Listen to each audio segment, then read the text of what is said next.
So if you and we probably will share it further with other trainers as a useful resource. So if you don't want to be seen, feel free to turn your cameras off. So the agenda today, I'm just going to do a quick introduction, then we're going to hear from all of our speakers in turn. We've got 5 speakers today, so we're packed in, and then we're going to have questions for the panel and close. So this is the very last in our Trainer Month series. We've done exploring different models for training, top tips for course creation, advocating for carbon literacy, and how to market carbon literacy training. If you want to see any of these recordings, just email clt@carbonliteracy.com and we shall send you those over. There's loads of great stuff that's been talked about throughout the month. The objectives for this Trainer Month series has been to share best practice within the trainer network and hear from some of our most experienced trainers. We've got over 900 certified trainers in the network, so it's always really exciting to kind of hear what people are doing and how everyone approaches carbon literacy differently.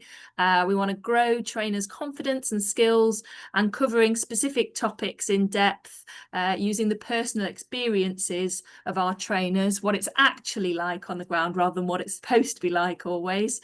And we're going to create a body of useful resources, these recordings, and I'm going to create a big bumper pack of everything shared throughout the month that's hopefully going to be useful to trainers. Today we're talking about online delivery, and we're going to try and share our best practices of some of our trainers, and feel free to share your tips also in the chat and in the questions later. We're trying to explore how to keep online delivery engaging and fun, thinking about making online learning accessible and troubleshooting any common problems with online training delivery. We have with us today Anne-Marie Soulsby, the Sustainable Life Coach, a carbon literacy trainer, also runs a Train the Trainer course, and is a community sector lead at the Carbon Literacy Project and CLT. We have a video submission from Adrienne Fusek, Executive Director of and founder of In Good Company, a climate justice non-profit who's a CLT. We have James Dove, Director of Climate EQ, a sustainability training consultancy, who is a carbon literacy trainer. Sigrun Wagner, Professor of International Business and Sustainability at Royal Holloway, also a CLT, and Alison Tomlin, who is co-founder and head of operations at Speak Carbon Collective and one of our very small group of CLCs, carbon literacy consultants, which James is also very soon about to join. And so without further ado, I will pass over to our first speaker, which is Annie. Thank you so much, Sarah. Welcome, everybody. Great to be with you today. I'm going to just jump straight in to give you some best practice tips on training delivery. It's really, really fascinating, having worked from home and done a lot of training over the past few years, and I'm still finding that people need some basic tips when it comes to best practice. I was at a training session the other day, and I could not see the person that was delivering the training. So, you know, it's a really good idea to have some great lighting in there, to have the camera position all set up nicely so people can see who you are and also hear you as well. It's really important when we're delivering online that we have no background noise. We consider that we have a clear projection with our voice and we enunciate all of our words. And think about accessibility. There may be people who have hearing requirements or visual requirements as well. So think about using clear slides, minimum amount of text on there, using closed captions and asking people what you can do to help them, because they're the experts when it comes to any visual or hearing requirements. Also think about using your energy and your presence to keep those delivery sessions nice and active. Long presentations can be quite flat. So use your tone, use some gestures, move around a little bit if you can, but also just make sure that you're using eye contact and try and keep engaging with people, because It's quite tricky online. We have a lot of that happening these days. So do make sure that you use that to your advantage. Have a good pace, nothing too quick or too slow as well. Find your rhythm, find your groove, but that also helps with engagement, and use tech functions wisely. Mute buttons. I was on a webinar the other day and it was really useful to know how to mute the room. So check out those functions before you start. Use breakout rooms as a way to enable people to have discussions in a more sort of intimate setting if they're not feeling like they could talk in front of a whole group. And the chat function, as we've already started to use today. And that's a great way to have a more controlled version of a conversation, or to get people to put answers in around questions instead of everybody speaking all at once. So lots of opportunities there to make training more effective and functional. We also have to address the fact that there is climate anxiety. Climate change isn't the most happy subject to talk about all the time. So do acknowledge that. It is natural to feel overwhelmed with the scale and the size and the importance and the scariness of climate change. And it is a normal thing to feel. So we often describe carbon literacy as a roller coaster. So we do take people through the not so pleasant parts of climate change, but then we do focus with positivity in carbon literacy on some of the actions and the things people can do that make it more positive and a nice thing to actually engage and take part in. Share examples of how other people cope. Taking action is a great way to channel your anxiety into something more useful and makes you feel good that you're actually making a change. And also connecting with nature is a great healer. It's a really nice way to have some respite to that climate anxiety. Focus on actions and positive stories to help with empowering people and how they can do things. Local examples are really good, and connect them with some resources where they can actually channel that anxiety into their action. But also give space for reflection. I have had feedback where people have said, it's great that we have breaks in between sessions. You know, even having a couple of days or a week between the two parts gives us a chance to process and to deal with the emotions and all of that information coming through regarding the severity and the impacts and the complexity of climate change as well. So also think about how you can engage with your listeners, with your with your participants through active listening. And when they're speaking, you know, making sure that you're nodding, taking time to acknowledge what they're saying. Involve the quieter voices in the room. Often you get somebody who answers a lot of the questions, can be a dominant voice. Take time to maybe ask a question directly to somebody who hasn't spoken yet, or somebody who feels that maybe they haven't been able to have that opportunity. Allow pauses and give options for people to put in their content as well. For example, I don't have an electric vehicle. So if I talk about that in my training, I'm sure there's somebody on the course that has an experience of an electric vehicle. So I ask them to present their example and their story, because it's much more interesting to have lots of different voices in the room and people's experience and their expertise over something that, you know, I've never driven an electric vehicle and I never will probably. So it's a good idea to mix it up and keep it interesting. So people feel people learn a lot better when they feel that they're heard and they're seen and they're involved in the training as well. So lots of options to get people involved and give them that space for reflection as well. In our courses and in toolkits from carbon literacy, we use visualization techniques, and these can be quite interesting for people to project how they feel the future could be if we solved all of the problems. And it's just a nice way for them to manage all of their emotions and feelings and thoughts around carbon literacy and climate change, and put that into a positive perspective. So that little natural tool, that reflection technique, is a great way to help people. with that and embracing that subject.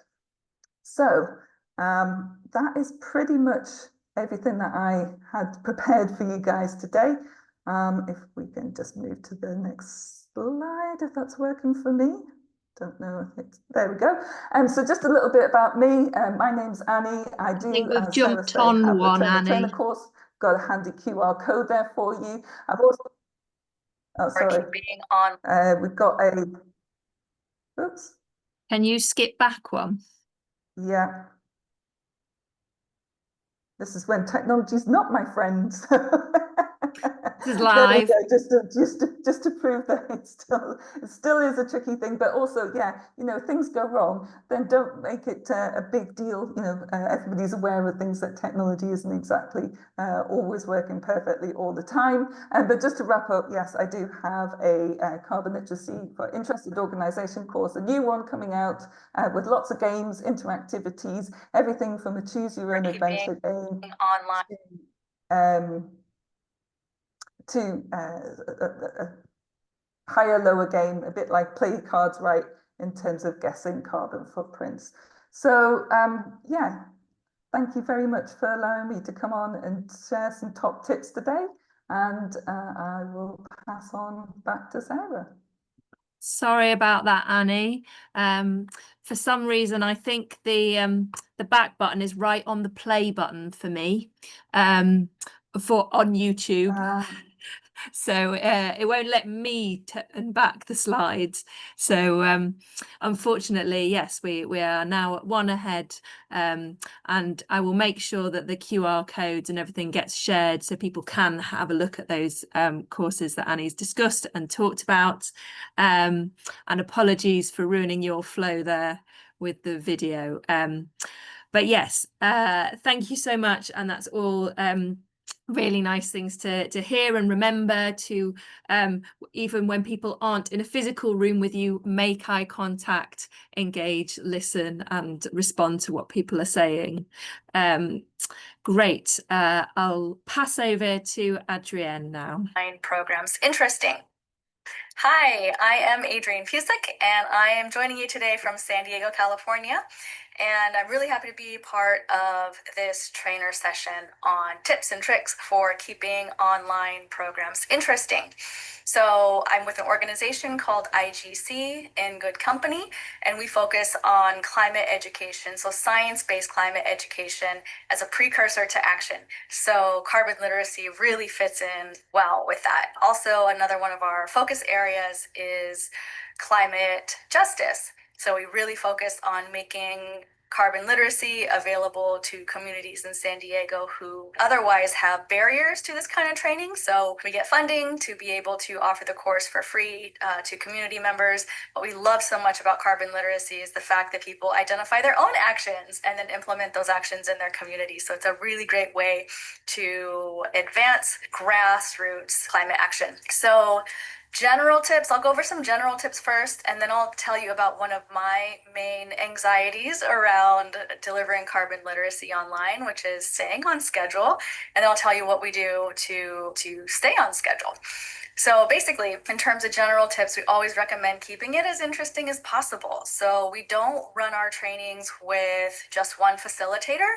We have multiple, so usually 2 facilitators in each session. And that's true for our in-person and online sessions. Not only does this switch things up, but it also includes other perspectives, which is super crucial. We also encourage participants to be part of the conversation, and we're drawing on the collective intelligence of the group to arrive at answers. So we really encourage a lot of engagement. And in addition to breakout rooms, we include videos, we include discussions, we include games. And one of the game softwares that we use is Kahoot. So this is what Kahoot looks like. You can choose different question types and use GIFs, which make it really interesting. You can also introduce a little bit of competition, which is fun for participants, so they can play on their desktop or on their phones. So here we have a question type where you're arranging from highest to lowest in terms of carbon burn. So it's just one example of the different question types. So at the end of the game, there's a podium showing who got the best score, which is really fun for participants. Be careful not to use this too much because it can get kind of repetitive. So just a little bit here and there. We also, we don't offer the course all in 8 hours at one time. I mean, that would be impossible to get through. What we do is we break it down into 2.5-hour meetings with assignments and discussion in between. And so it's the short but sweet, I mean, not so short, doesn't feel short, short but sweet sessions with engagement in between, which adds up to that whole 8 hours. What we're doing moving forward is we're going to be integrating some hybrid elements where we're recording some of the introductory components and some of the information around completing the commitment form. So we're going to record those and embed quiz questions throughout. So basically folks can, when they register for the course, they will automatically get the link to participate in that. And so there'll be quiz questions that kind of keep them engaged. So you can't just like sit there and watch without participating and being engaged. So they can do that ahead of time, participate in the program, which will be shorter then because those contact hours are being met on either end. And then after they meet with us, then they can do the same kind of quiz embedded video. And I'll include a link to Edpuzzle, which is the software that I use for that. So some of the things that we do to stay on schedule, which again, I mentioned is my biggest concern, is we stay very, very organized. What I'm sharing with you right now, this is our initial content that we submitted for review and accreditation. So we want to make sure you see this here, this learning styles. We want to keep switching up these different kinds of modalities, right? So we want to engage listening, speaking, engaging physically, thinking. There's definitely a lot of conversation, but the way that I set this spreadsheet up to color code it is just so I can get an idea to make sure that we're having a good variety here. And so you can see I'm all about color coding. So our sessions are broken up by different color as well. So you can see here we have a good variety of different kinds of learning styles that are addressed here. And as you can see down here, we have our different cohorts. After every cohort, we go through and talk about each session. Okay, what did we think about this? Should we spend more time, less time? Make sure we're mentioning this. So then every single cohort, we have feedback that we incorporate into the next one to continue to improve what we do. And you can see here, we also have the leads. So Ine Mesa-Williams is my co-facilitator with most of these online sessions. So she and I have broken up these different topics. So we're going back and forth. And so folks don't get bored with just listening to one person facilitate these different pieces. So we use this to make sure we're staying on task, to make sure we have the different links we have. And so basically when we're delivering to participants, we have this spreadsheet open and we can see here, okay, we shouldn't spend more than 15 minutes on this session. Well, actually it's a breakout. So we're going to prioritize this one. So another key is if you find yourself running short on time, never cut out a breakout session. Cut out something else because participants have mentioned that the breakout sessions are the most valuable, the most rewarding parts of it. So instead of cutting a breakout session, I recommend think about what content could be cut that you can record later on and send to your participants afterwards. That way they can do it on their own time in a video. So we try to keep it fun too, because this is a difficult topic a lot of times. And so just keeping it fun and engaging is fun and engaging. Another thing that we do to start incorporating is we're going to invite a special guest to every single one of our sessions. And that guest name is ELMO, E-L-M-O. So it stands for Enough, Let's Move On. So anybody can evoke ELMO. If I start talking too much, I'm wasting people's time or it feels like a waste of time because I'm going on and on about a topic, anybody can put it in the chat or say out loud, ELMO. And then no offense taken, let's go ahead and move on. And that's true for participants and each other. You know, if they're going off into a tangent, we can use another technique called parking lot. So basically during breaks, I'll use that time to address questions that we wouldn't, or have conversations that would be a little bit off topic for the content that we need to cover. So what we do is say, okay, that's a great topic. I want to talk about it, but we're going to have to put it in the parking lot, and we'll discuss it later on. And it doesn't necessarily have to be during a break. If people need to, use the restroom or whatever, we can stay on afterwards and have those conversations. I think that's it. So I will give you my email address. Connect with me on LinkedIn if you have any questions or want to talk about this stuff. Okay, thank you and happy facilitating. Brilliant. Thank you so much. Hopefully I will be able to move on. I can. Excellent. We are not stuck in the video. I shall pass straight over to James. Okay, thanks for that, Sarah. Thank you very much. Hello, everyone. I'm very happy to be here. I'm going to share some sort of tips that sort of focus on breakout rooms and some troubleshooting that I've learned from experience and previous issues, unfortunately. So I'm just going to try and see if I can skip to the next stage. Excellent. Before I actually go into why they matter, just in case people don't actually know what a breakout room is. I'm pretty sure you probably do, but they're sort of smaller virtual spaces that you can split any online groups into that allow them to discuss points amongst themselves before returning to the main session, with the encouragement of hopefully sharing any key points that they've discussed within those groups. As Adrienne said, I think they're extremely important and probably one of the most important parts of online delivery, or even in-person delivery, to be honest, because I think it allows people to essentially have that peer-to-peer learning opportunity and have any discussions amongst themselves. Quite often, if you're delivering training, you're the one doing most of the talking, and obviously that doesn't always allow people to express ideas or express sort of questions, etc. Often people maybe don't feel confident to do so either, so maybe in smaller groups that allows them to kind of have that safe space that they're allowed, sort of able to kind of have the opportunity to kind of voice their opinions or to explore ideas, etc., etc. Also, peer-to-peer learning is very much a core part of carbon literacy, so they are vitally important for your courses, so I highly recommend including them. We also try and encourage within our own online training, we give learners the opportunity to go through the evidence forms as part of some of the breakout rooms as well. So this gives you the opportunity to get as much done, or at least making sure that the learners understand what's expected of them for every part of the form. Depending on if you're doing like an open group where people are from different organizations, or whether you're training an organization all from the same company, or maybe even the same department, depending on obviously what your client is. You can also use them to enable them to come up with some really important, impactful group pledges.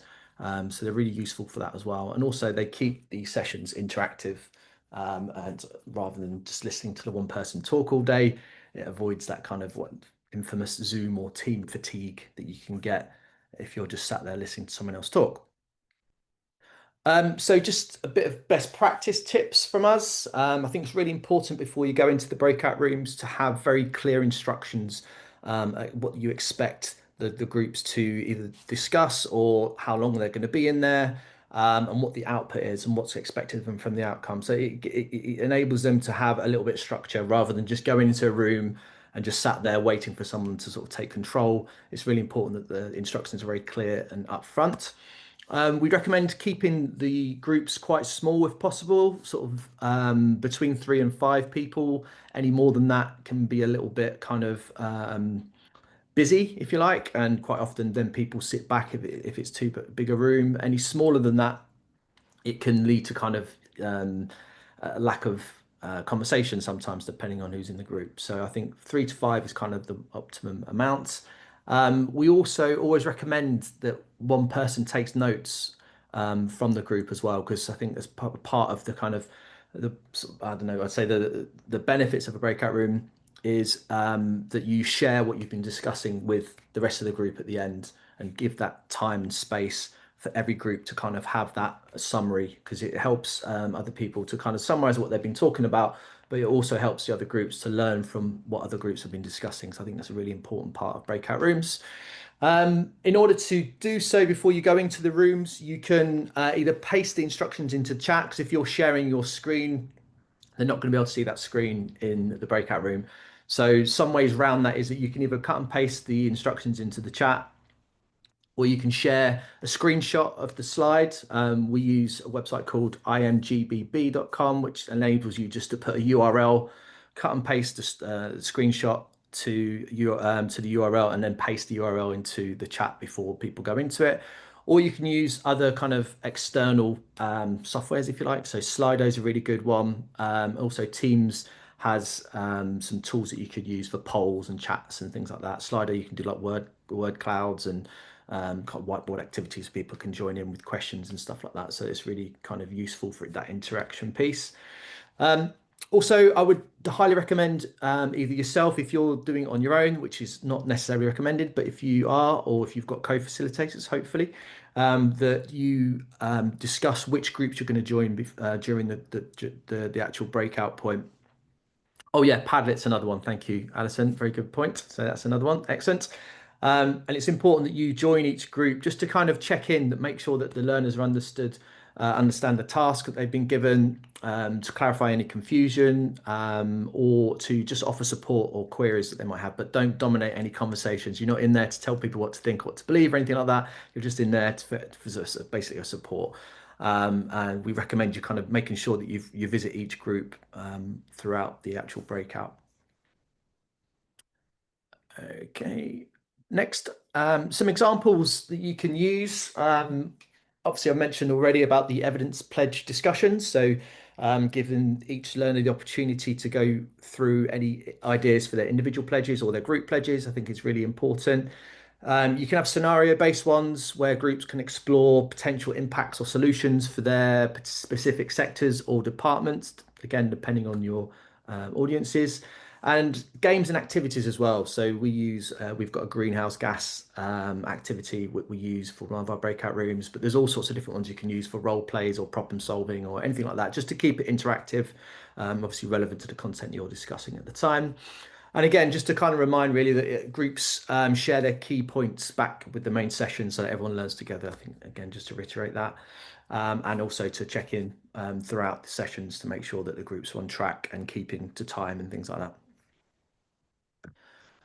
So this is one activity, an example from our training. We have a section on carbon accounting where we talk about scope emissions and give some examples of sort of, carbon reduction plans and things like that.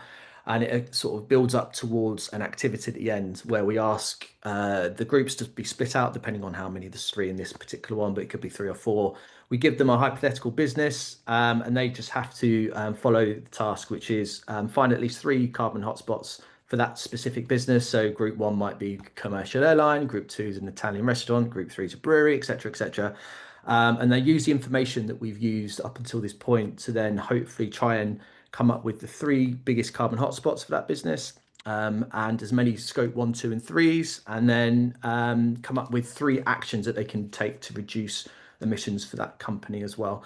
And one person takes notes, feeds it back into the rest of the group, and it's just to kind of show that no matter where they're at, everyone can understand carbon accounting, and they've got the opportunity. They don't have to have worked in a commercial airline to understand the impacts of a commercial airline, so to speak. So that's just an example of an activity that we used. The thing to mention there as well, it specifically states the time and the task are hopefully clear as well. But what we'll do, we'll either cut and paste that into the chat, or we'll use a link so people can bring it up as a URL in their own screen, so they've got that information for throughout the discussion. So common issues and troubleshooting. So depending on what, if you use Zoom or Teams, we used to use Zoom quite a lot, and we still do time to time, depending on the organization that we're training. Sometimes they request to be specifically to use Zoom.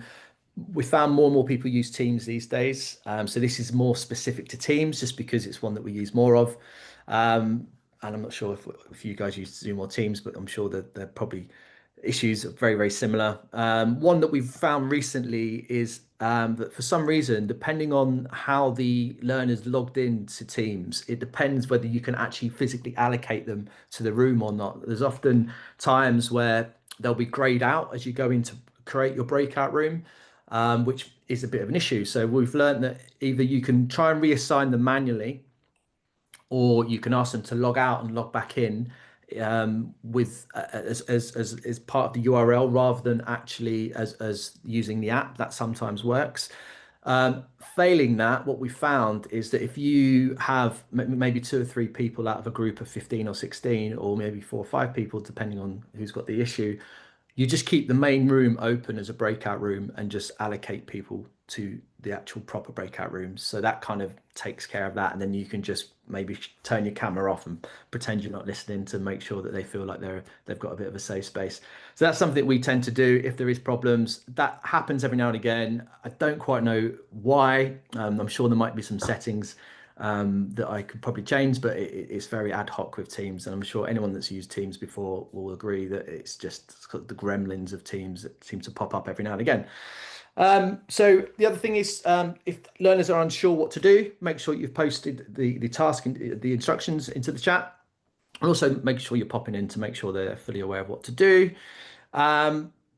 Also, if you are setting timers with Teams specifically, once you've set the time, it doesn't actually show it anywhere. With Zoom, it used to have the time, so you could check how long you've got. So what I'd recommend is obviously having a phone or your watch or any kind of timer that you've got. Make sure you're setting that as well, so you can you've got an idea of how long people are in there for. The other thing is that Zoom used to give a predetermined warning, or you don't have to kind of worry about giving a 1 or 2 minute warning before they get kicked out of the room. But I don't think that happens with Teams, or it does sometimes, it doesn't on other occasions. So you can use the kind of megaphone symbol and just have a message to all the groups, and just to give them a 1 or 2 minute warning, because what tends to happen is that they'll be halfway through a conversation, they just get kicked out. So at least they've got an idea of trying to summarize or kind of finish up any conversations that they might be having at that time. Also, with any technical issues, camera, mic, connection drops, etc., can be very, very frustrating, and I'm sure everyone here has experienced that.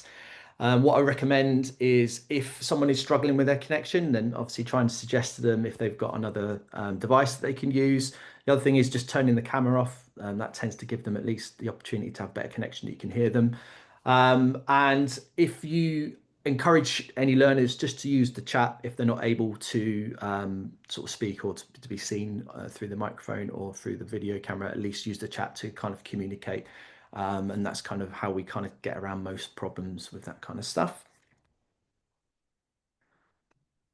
And then sort of top 5 key takeaways. So as far as I said before, breakout rooms are absolutely essential for pledges, peer learning, and also obviously keeping this training very much interactive and giving people the opportunity to explore ideas and come up with their own solutions, which is obviously a really important part of carbon literacy. It's really important that the tasks are clear, so people have a full understanding of what they're doing. Even though they've got 10, maybe 15 minutes, that time can go very, very quickly. So you don't want people using half of that time figuring out what they need to do. So it's really important they hit the ground running as soon as they get in there, and they know who's going to be taking the notes, and they know what they're trying to achieve during that time. Keep groups small, 3 to 5 people. Keep it structured, hopefully, to try and maximize participation, and support learners as well. So making sure you're entering the rooms, or your co-facilitator is able to enter the rooms and check on any problems or queries that they might be having. And also expect there to be problems. Unfortunately, with technology, there's always going to be issues. So just make sure you stay calm. Try and make sure that you've got your plan B if there's anything that goes wrong. Just be transparent and open. I think that most people these days have used Teams and Zoom, and they all had problems somewhere along the line. So just make sure that you are open, transparent, and people won't be worried whatsoever. That's what I found most of the time. And that's it. Thank you very much. If you need my contact details, I'm sure Sarah will be sharing the slides, so I've put them at the bottom. But yeah, thank you very much, and look forward to hearing the rest of the presentation.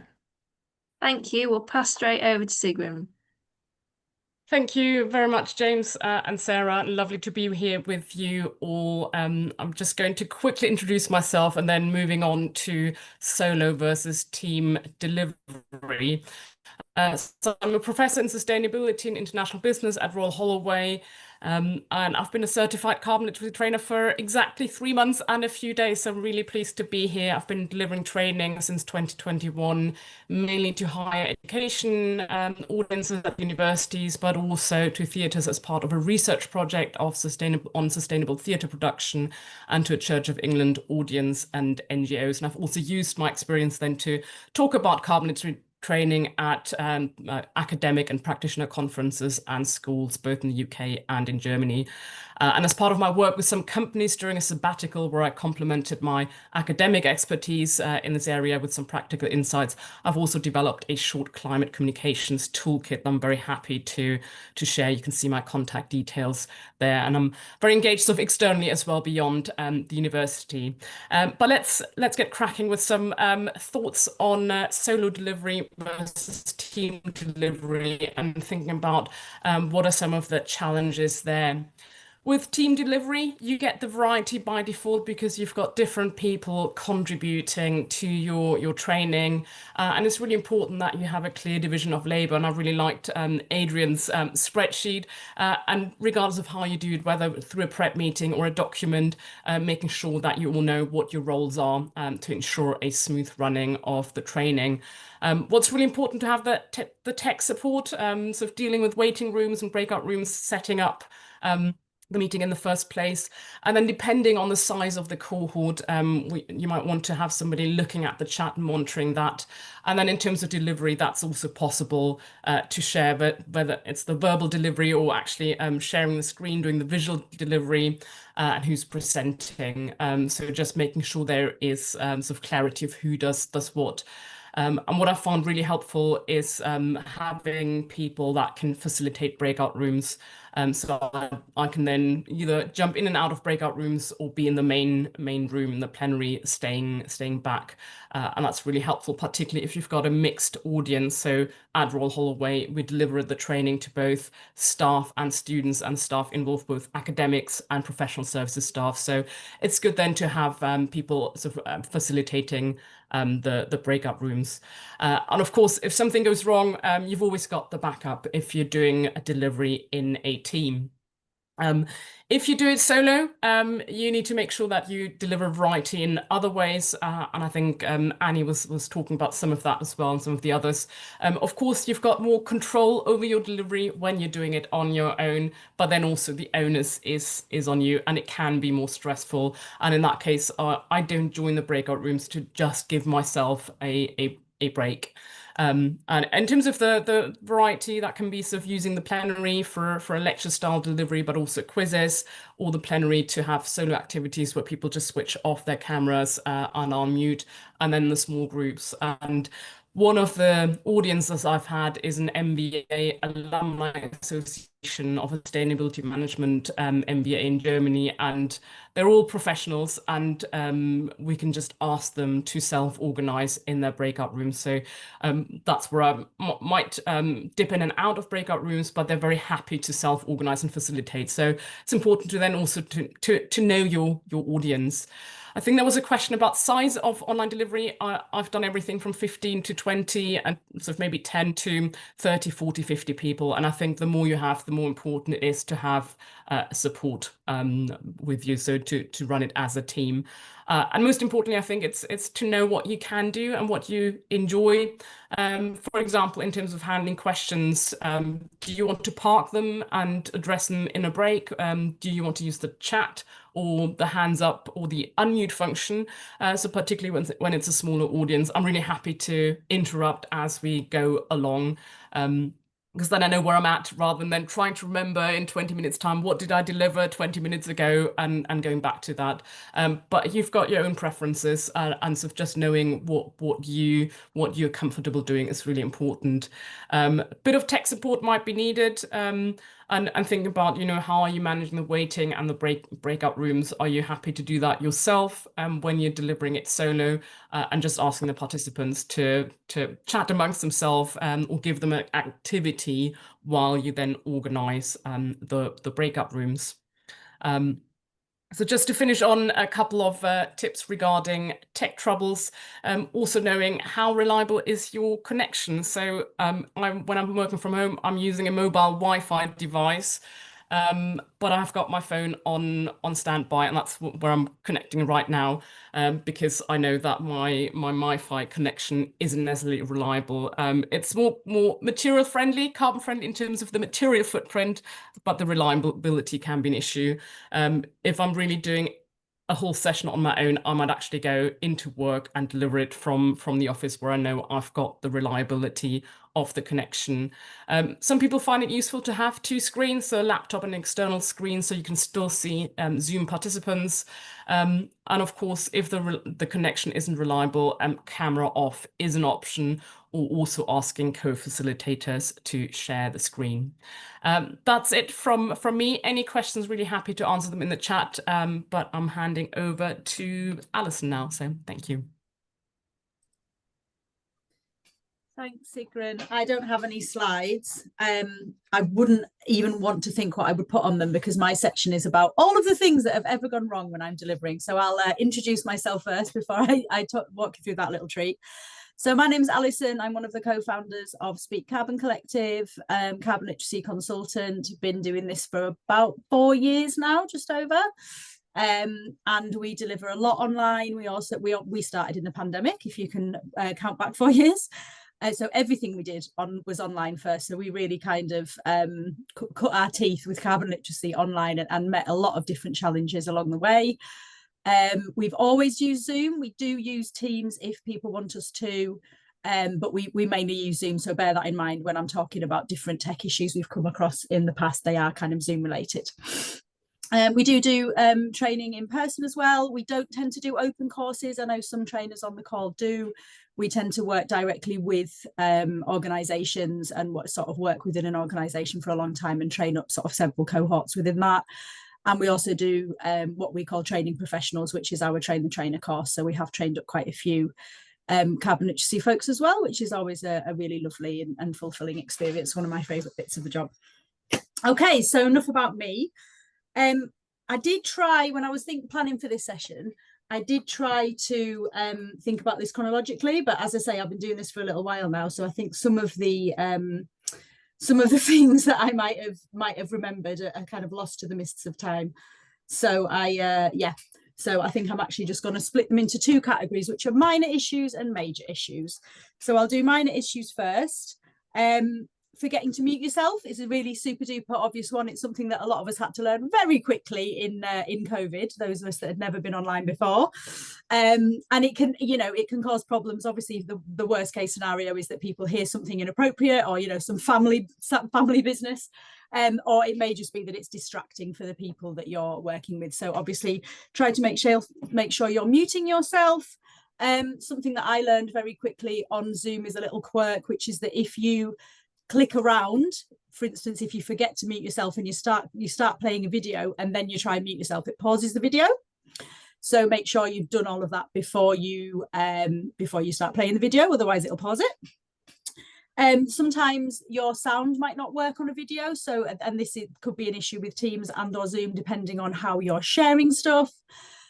So what I would say is always make sure when you're sharing your screen to just check that you've done the sort of sound options.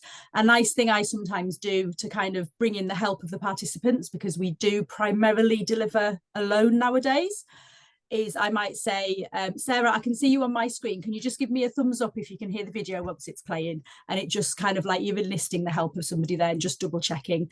And it means you don't get halfway through a video and then someone goes, is there supposed to be sound on this video? Which has happened and is very frustrating. So the next one I've got is remembering to reshare your screen when you come out of a breakout room. This is an annoying quirk of Zoom, which is that you're sharing your screen, you put everyone in, and then you do what a lot of us have been discussing on chat, which is, do we go into the breakout room or not? A kind of a side note on that, as I've said in the chat, it depends for me. If it's a short quiz, I probably wouldn't. But I do I do bob in if it's more complicated, but you will lose your screen share when you do that. So I have had it in the past, especially in my early days, where I'll be 4 or 5 slides into the next bit of presentation and someone will go, are we supposed to be seeing slides? And I go, oh, I forgot to share my screen. So that's another one to remember. It's not happened for a while, but it is quite off-putting.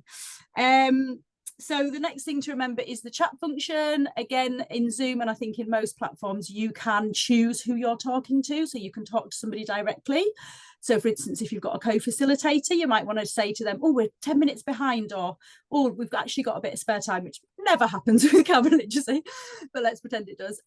So just be really aware who you're talking to, so that you don't either send your co-facilitator a message everyone was supposed to see, and then you think everyone's seen the link and they haven't.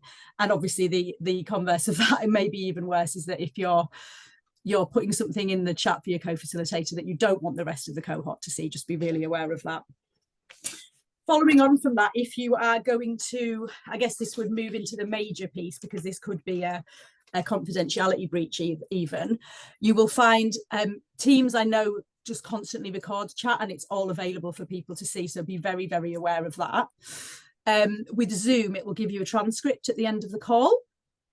So if you're going to send that transcript out, which is sometimes a super useful thing to do, because there might be tons of links in it that other people have shared that you don't have access to, maybe some really brilliant conversations that you want to capture and share with the rest of the cohort, that's fine.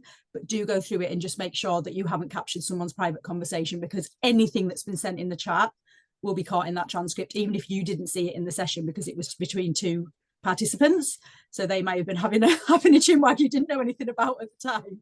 So just make sure you're not sending out someone's sort of private conversation in the chat. This is a bit of a more serious one. This is probably the most serious one of all of them. This is something that's happened to me recently. YouTube, if you're embedding YouTube videos into a PowerPoint, even if you have a premium account, they will still play adverts, because that's something that they do. If you play it off the browser, fine. I'm not going to go into details, but I had a really quite disturbing and very politically problematic advert come up in a session recently that really threw everybody in the room. It was really shocking, and we were all quite sort of upset by it. And I really had to work quite hard to get everyone back on track. And that, obviously that's worst case scenario, but sometimes it can just be like funny, ironic, like a Jet2 holidays. We get quite a lot of those, and you go, yeah, really.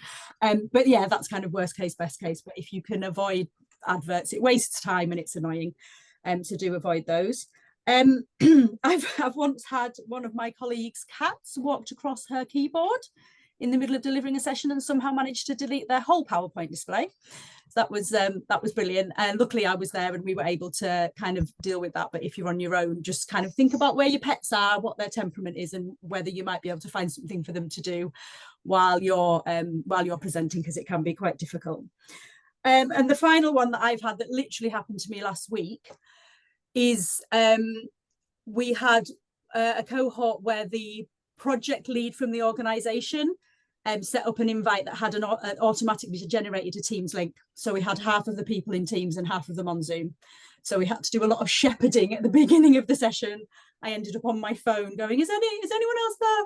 We did get everyone in and it was all fine in the end. And I guess that really brings me on to my kind of summary overarching point, which is that whatever happens in these sessions, it's about how you deal with it. It's not really about what happens, it's about how you deal with it. And I think there's a real balance to strike between being transparent and honest and I think Annie, you said this earlier, not letting it, just cracking on, just naming it, sorting it and moving on. And I think we can sometimes think, oh, I have to pretend everything's fine, be like a duck, hide all the fluffing behind the surface. But actually, I think that can seem a bit disingenuous sometimes. People much prefer for you to be like, oh, I'm having a terrible tech day, and then just carry on. Don't let it sort of throw you, and just get back on track as soon as you can. It's a kind of under promise, over deliver. If you can over promise, over deliver. If you can show them that you're struggling, but then not struggle, if that makes sense. And that can be something that comes with experience. But just remember that most tech problems can be sorted, almost all of them. All of the ones I just listed are easily solved. And the main thing is that you allow your participants to retain their confidence in you as a trainer. That's the most important thing. And we can, as people have said before, you can always say, oh, I'm going to send you that video later. We're having a struggle with that, but I'll send it out to you later. Or don't forget, you're all going to get the slides after this anyway, so not to worry if we miss that bit. There's always something we can do. So I think that's mainly me. There's a few bits in the chat, obviously, which we'll have a look at. And obviously, I'm happy to answer any questions or dig out any other anecdotes for you in the Q&A. But thank you, everybody. That's me. Thank you so much, Alison. I think it's so nice to for everyone to be as transparent and honest, because we all go through these things, and it's nice to be able to share that and share how you've dealt with those experiences as well. So we'll come to questions now. If anyone has any questions for any of our speakers, please do pop your hand up. Hi, Helen. Hi, sorry, I've got background noise. My husband and son are having an argument in the background. That's good, isn't it? A good example. Do you know what I just did? I was writing in the chat a question about AI, and then I physically put my hand up, and Zoom saw that I had my physical hand up and raised the electronic hand for me, and I didn't know it did that. It did a little hand symbol with a blue circle, and then it was already there before I got a chance to click it.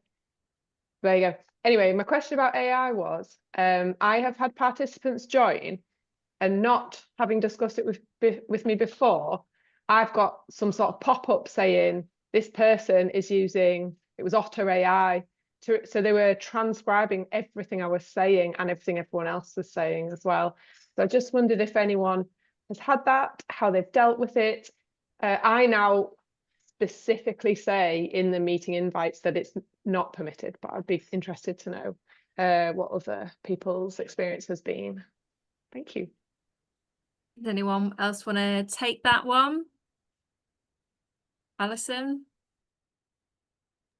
It's not one I've come across in a delivery. I've had it in meetings. It's really tricky, isn't it? Because if it's an accessibility issue, it's quite a hard thing to say no to, but then it is also sort of a different ask. To ask somebody to come and present content to you is a different ask from recording every single word they and everyone else says. So yeah, it's a really tricky one. I think putting it in being really clear in your pre-course surveys are really helpful for that. We do a lot of pre-course surveys, kind of laying out what they can expect from us and vice versa. That might help, but you can still have somebody rock up and do that. And I think potentially, did you what happened, Helen? Did you put something in the chat saying, please can you stop, or how did you handle it?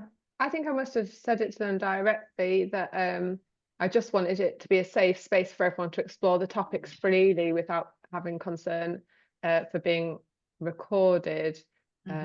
So yeah, because we did used to record every training session, and then we realized we were creating all of this digital waste and we never watched them back. So I remember that. So obviously I'm not recording anymore, and I just I don't want people recording it with AI. I also think it's an excuse for them not to pay attention and just think, oh, I'll just read it later, rather than be involved and in the moment, which is obviously what you want. Georgina's also, sorry. Yeah, raising my hand. I've only started online delivery fairly recently. My sort of default is in person, but I have noticed a note taker being added to my online. So I have removed the note taker and expressly said, I don't know who's put this note taker on, but I'm removing it. And now what I do in my pre-course emails is to say, if you've got accessibility needs, then let me know and we can deal with that and agree to whatever you need, and expressly mention around there'll be no recording of the event by me or participants, and no note taking. If you've got any issues around that, then contact me and we can have a discussion before the course. But if something pops up, you can remove it as a trainer and remove it from the meeting agenda. Annie. Pass on to Annie. Annie's just to jump in there to say, just to jump in to say that I do provide like a workbook so that people have got like a lot of the information so that they don't need to take loads of notes as well. So that just helps with that idea of that they can participate, but they've got everything that they need so that they don't need a note taker, so that they record their own thoughts and feelings rather than what everybody else is sort of saying verbatim. I think it also helps with just creating that safe space, as we've all mentioned. You know, people, it's difficult to drive the energy and encourage those conversations online more so than it is in person. And I think if you've got a recording or a note taker, I think people are a bit more reserved and about what they're saying. So I think it just allows that safe space to be created and reinforces that as well. Thank you. Has anyone else got any other questions? Let's see, any hands or and thank you everyone for it looks like loads of questions were asked in the chat and everyone really jumping in with all of your experiences there, so that's really nice. Also opening the floor to any tech confessions or stresses if people want to share those. Georgina? Just got another question around online training and keeping that engagement and energy going. You know, I sort of at the beginning of the day say, use your cameras, you know, put yourself on mute, keep your cameras open. It helps with the engagement, helps with the interaction, but invariably people sort of turn off the cameras. So it's that constant reminder. How do other trainers deal with that, where you've just got a whole blank, a whole screen of cameras off in some cases? Sometimes I'm okay. I sort of allow it and tolerate it a bit if you're going through presentation slides. And I always say, well, you know, once we're doing those discussion interactions and discussion elements of the course, then do keep your cameras on. But it's a constant reminder because people do like to keep the cameras off in a lot of circumstances. Great, we've got loads of ideas. We'll come for to Helen, then I think Annie, then Sigrun, then Alison. So I think that at the beginning, I do really encourage people quite strongly to have their cameras on, and just explain why, that we're trying to recreate that experience that you would have had in an in-person training, and that it's not just about the information that I might be sharing, but it's about how we all respond to that, and we have a shared experience of responding to that.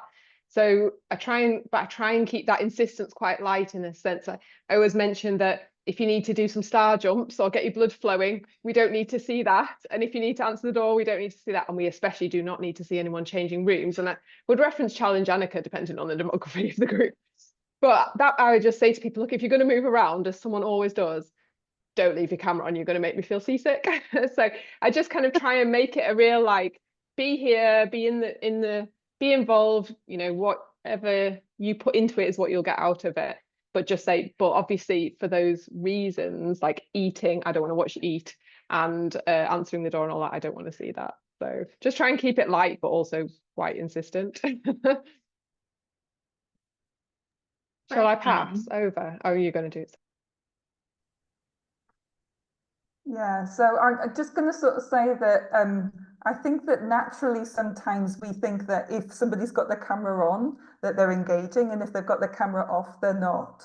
I've had participants who prefer to have had the camera off that have actually been the ones that have taken in quite a lot of the information, and you know, it's sometimes what we think how we would approach something is not necessarily how somebody else might best learn, for example. So yeah, just to keep an open mind as well, to say those cameras off might not mean that they're not as involved as what you might think as well. So again, it's what people's comfort zones are and what else is happening. They may be, like, I've had somebody who's been in a busy office, for example, but they had like amazing actions and amazing interaction when, you know, during breakout rooms, etc. It's just in the main session they had their cameras off. So yeah, just don't get too caught up in cameras on being the ultimate goal either.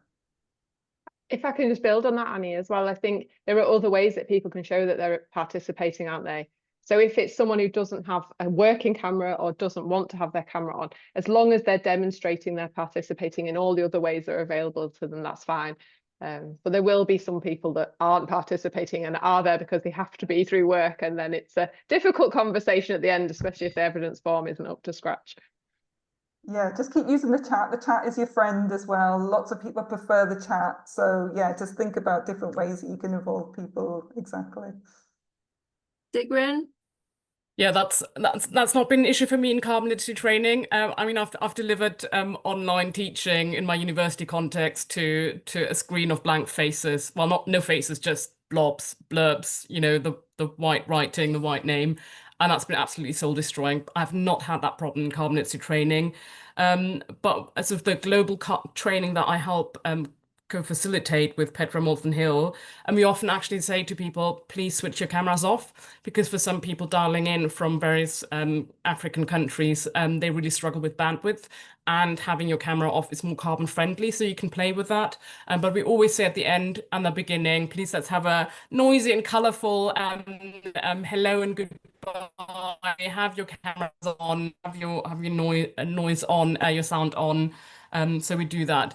Just one more thing that I remembered in terms of just keeping it, keeping at pace for my breaks. I always try to have a break in my online training, and I have a timer, online timer, the online stopwatch, which you can find on Google, and I just have that timer, and it does it. If you share the sound, it goes off with a big ring at the end, and that just sort of gives people that sort of notion, okay, it's time to start again. And in the break, we have the cameras off, so we don't ask them to leave the room, and then so if it's camera on is a signal you're ready, and then you can switch it off again. Thanks. I'll come quickly to Alison. I put mine in the chat. I know we're short for time, so people can look at that in the chat. That's okay. All right. Brilliant. Thank you so much, everyone. And thank you for a really interesting discussion there as well and raising those questions. If you have any further questions for any of our panelists today, I'll be sharing the slides, and most of them have got their contact details on those slides. Or you can ask through our inbox, clt@carbonliteracy.com. I won't pop it up now because we're sort of running low on time, but I'll also share in our follow-up email a little feedback form. If you could give us any feedback on today's event, that helps us to make our events better and shape them around what you are interested in. And so thank you very much to all of our speakers today for sharing some invaluable tips. And thank you for everyone that's come to this event and to all of our Trainer Month events to make sure that they're really engaged with. So thank you, everybody. And that's the end of September. Have a lovely evening, everyone. And I hope you have a great October. All right. Bye, guys.